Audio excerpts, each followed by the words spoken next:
नमस्कार साथियों।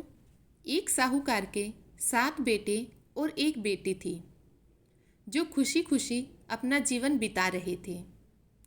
7 भाई बहनों में इकलौती छोटी बहन बहुत ही शांत स्वभाव, आज्ञाकारी एवं संस्कारी थी।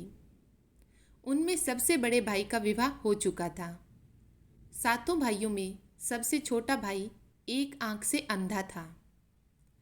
छोटे भाई के दिल में अपनी इकलौती बहन के लिए बड़ा प्यार एवं लगाव था। एक दिन बड़ा भाई अपनी पत्नी और अपने छोटे भाइयों को साथ लेकर अपने खेतों में काम करने चले गए। क्योंकि उस जमाने में खेती बाड़ी आपसी सहयोग से हुआ करती थी। सभी लोग खेतों में काम करने जाने से पहले अपनी छोटी बहन को खाना बनाने का आदेश देकर घर से निकलते हैं। सातों भाई की बहन अकेले घर पर खुशी खुशी सबके लिए खाना बनाने के लिए जंगल से सरोटी साग को तोड़कर लाती है और बड़े प्यार से सरोटी साग की सब्जी बनाने से पहले बेठी से साग को काटने लगती है। इसी दौरान वह अपनी उंगली भी काट बैठती है और खून की एक तेज धार निकलने लगती है, जिससे उसका सारा हाथ खून खून हो जाता है। तब बहन सोचने लगती है कि अब क्या करूं? अगर घर की दीवार में खून को पोंछूंगी तो भाई लोग देख लेंगे और चिंता करेंगे, और यदि अपने कपड़े में पोंछूंगी तो भाभी खून लगा कपड़ा देखकर माहवारी समझकर खाना नहीं खाएंगी।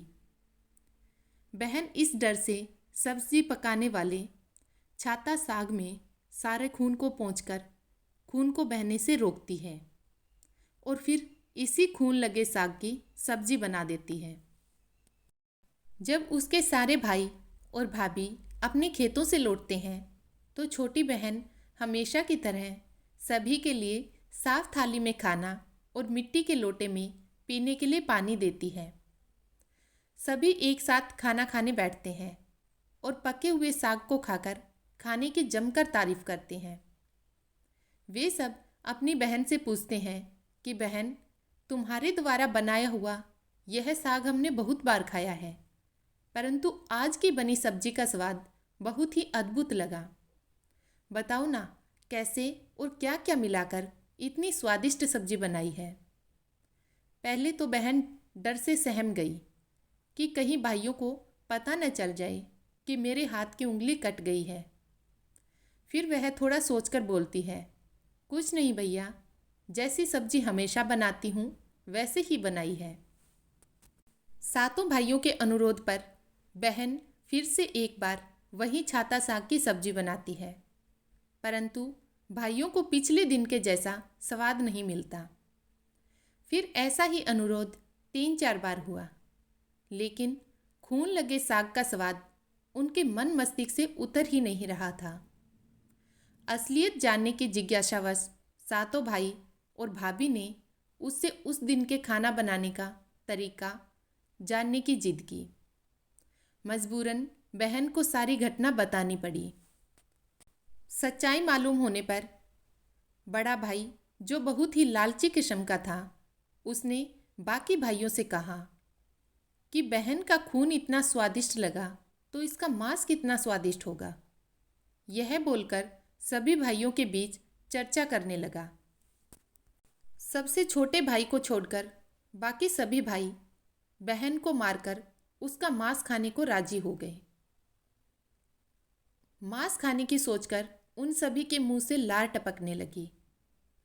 स्वादिष्ट खाना खाने के लिए वे कितना लालची बन गए थे, इसका आभास बहन को हो गया था कि किस प्रकार उसके भाई उसका मांस खाने की लालसा रखते हैं।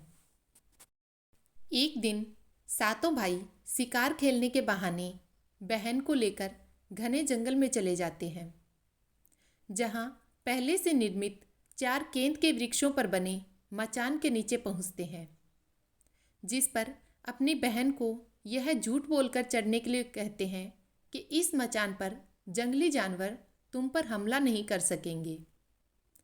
इस प्रकार सातों भाई अपनी बहन को मचान पर बैठाकर अपना अपना धनुष लेकर शिकार करने का ढोंग करने चले जाते हैं।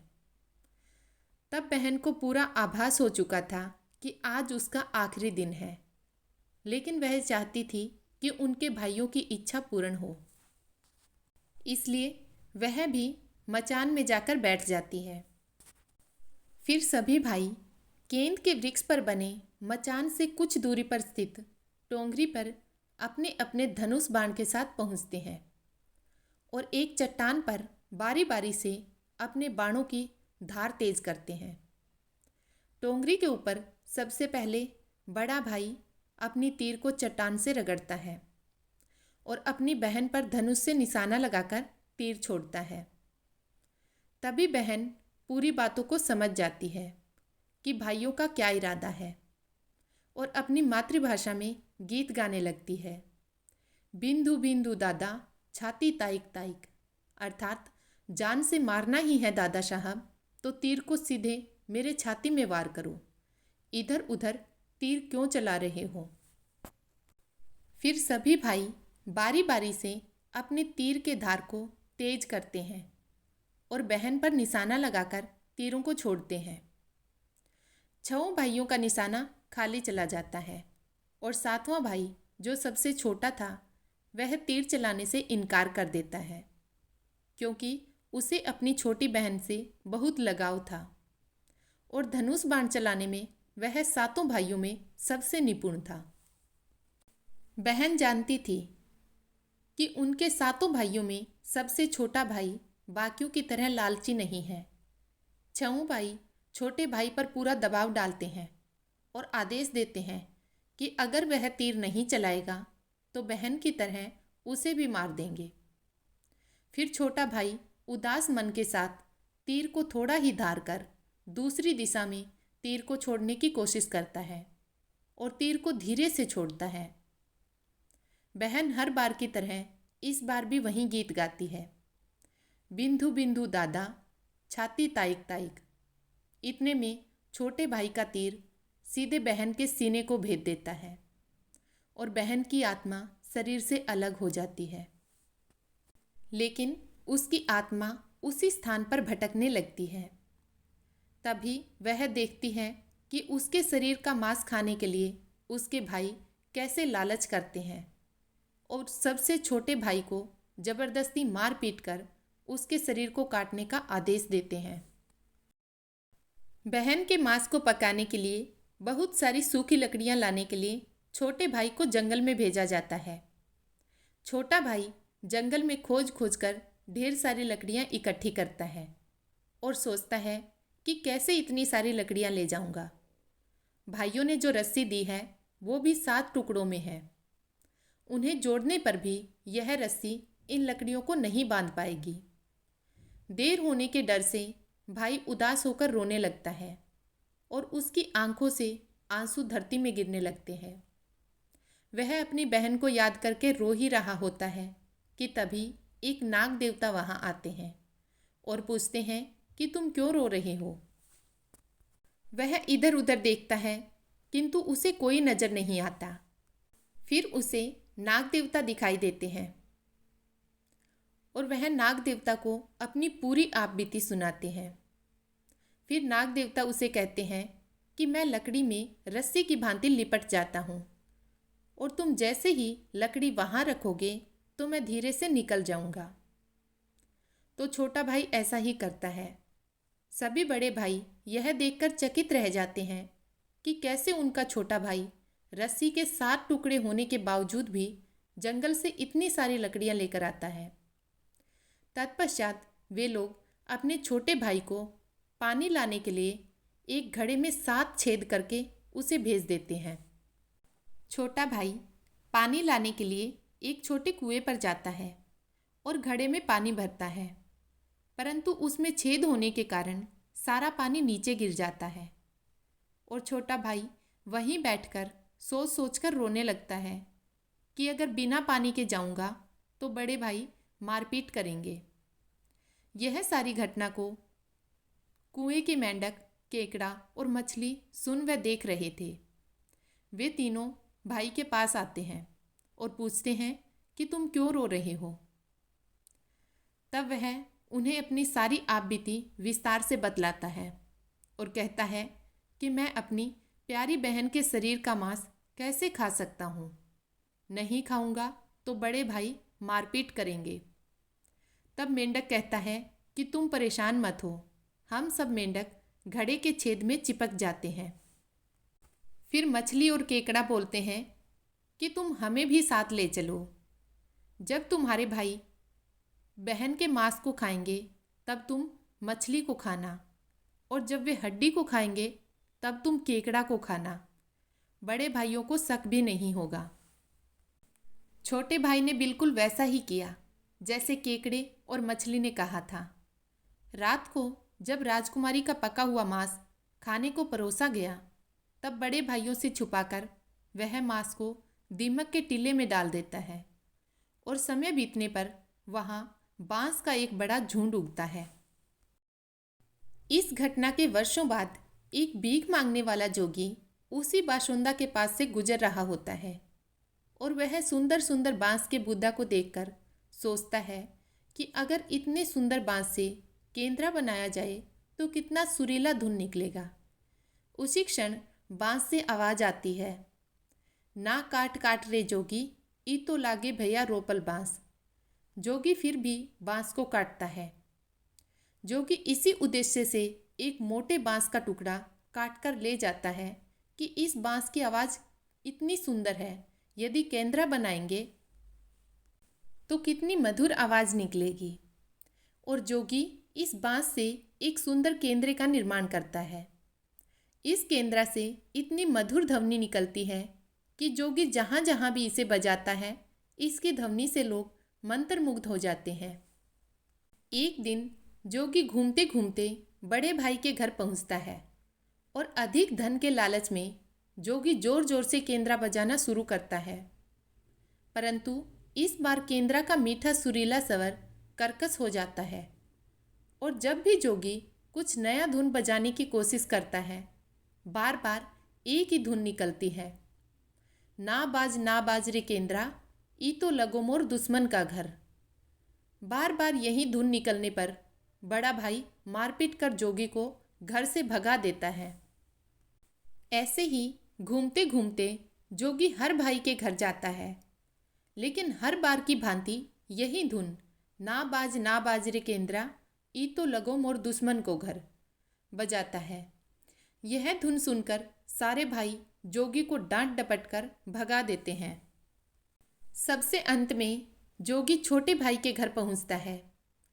छोटे भाई के घर के आंगन में प्रवेश करते ही केंद्रा खुद ही बजने लगता है, जोर जोर से बाज रे केंद्रा, ई तो लगो मोर छोट भैया को घर। बड़ा ही मधुर मीठे स्वर का धुन सुनकर छोटा भाई मोहित हो जाता है, और यह धुन सुनकर छोटे भाई से रहा नहीं गया, और जोगी से केंद्रा की मुंह मांगी सोने की मोहरें देकर उसे खरीद लेता है, तथा जोगी को अच्छे से मेहमान नवाजी कर अच्छे से घर से विदा करता है।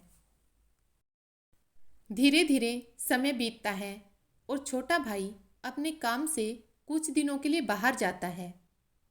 जब वह वापस लौटता है तो देखता है कि उसका कमरा बहुत ही सुंदर ढंग से सजा हुआ है, और घर के सारे बर्तन अच्छे तरीके से रखे हुए हैं। तब छोटा भाई सोचता है कि हमेशा मेरे कमरे की साफ सफाई घर के नौकर करते हैं, लेकिन कभी भी इतना सुंदर सजाया हुआ नहीं मिलता। फिर छोटा भाई अपने नौकरों से पूछताछ करता है कि मेरे कमरे को इतना सुंदर किसने सजाया है। नौकरों के मना करने पर छोटा भाई सोचता है कि शायद कोई भाभी आई होगी और मेरे कमरे को सजा कर गई होगी। जब भी छोटा भाई घर से बाहर काम के लिए जाता, यही घटना हर बार देखने को मिलती, और लगातार होने के कारण भाई के मन में जानने की जिज्ञासा उमड़ने लगी कि आखिर मेरे घर को इतने सुंदर ढंग से कौन सजावट करता है। वह अपने भाइयों तथा भाभियों से भी पूछता है, और वे लोग भी सजावट करने की बात से साफ मना कर देते हैं। सच्चाई का पता लगाने के लिए एक दिन भाई किसी काम का बहाना कर बाहर जा रहा हूँ ऐसा बोलकर घर से बाहर निकलता है, और छुपकर पुनः वापस आकर अपने कमरे में रखे खजूर के गोल मोड़े हुए चटाई के अंदर छुप जाता है। कुछ समय इंतजार करने के बाद भाई देखता है कि एक खूबसूरत सी लड़की केंद्रा से निकलकर कमरे के अंदर आती है और सारे कमरे की साफ सफाई कर वापस उसी केंद्रा में समा जाती है। यह देखकर भाई की आंखें खुली की खुली रह जाती है, क्योंकि उस लड़की की शक्ल उसकी छोटी बहन के जैसी ही होती है। अगले दिन भाई फिर से उसी प्रकार छुप जाता है और जैसे ही वह सुंदर लड़की पूरे कमरे की साफ सफाई का काम खत्म कर वापस केंद्रा में जाने वाली होती है, तब छोटा भाई उस लड़की का हाथ पकड़ लेता है और तुरंत केंद्रा को जला देता है, जिसके बाद वह लड़की हमेशा के लिए मानव रूप में परिवर्तित हो जाती है और दोनों भाई बहन खुशी खुशी अपना जीवन जीते हैं। आज भी सतबेनी नामक पूजा स्थान पर वहीं सरोटी साग को चढ़ाया जाता है।